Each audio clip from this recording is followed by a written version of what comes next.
Freeze, can you talk about the role Tyler Siskey's playing on your staff and how well he's done so far? Tyler's our in-house recruiting director, doing a phenomenal job. He ties in us to Alabama and Arkansas area in the South in general because of his time at Arkansas State and as a high school coach in this area. They're invaluable. Just thrilled to have him. What is some trailers he put in this year?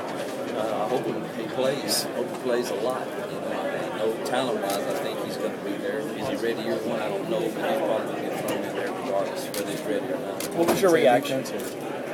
Don't know that yet. Start him out of defense. The Big Ten commissioner, Jim Delaney, just released a proposal that would give conference commissioners the right to fire individual coaches if they see fit. What do you think about a proposal like that, giving commissioners that power? All right, tell me again what it is.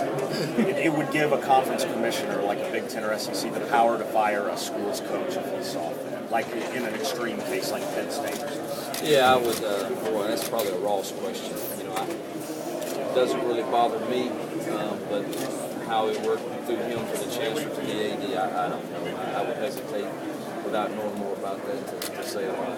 I know you're familiar with Steve's history of taking jabs at people, but did any of part of you think the other day, I haven't even coached a game in this league? Well, I don't get to see him because I've been working all day, but I started getting tweets about what he said. Of course, the revelation for me to do something. I try to make it a practice that I do not talk about other coaches or other teams in our conference in any way appear negative because I feel blessed to be a part of it.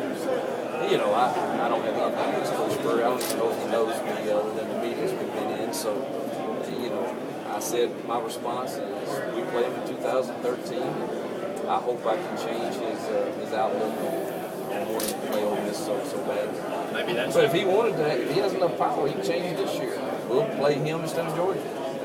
That's what he wants. Maybe that's your welcome to the SEC. Maybe so. I should have said that. I should have said that, Ron. You should have told me that was my response.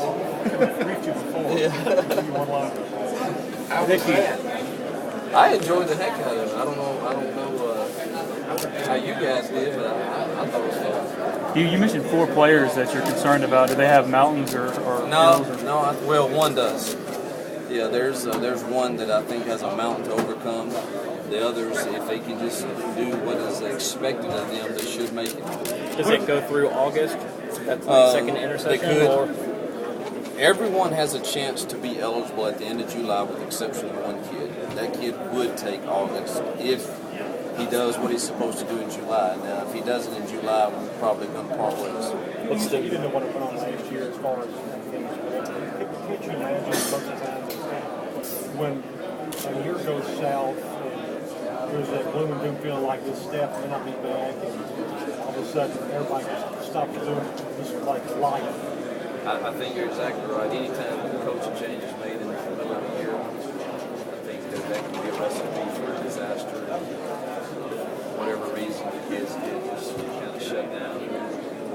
And that's probably human emotion. I'm not judging. Houston Nutt did not become a bad football coach overnight.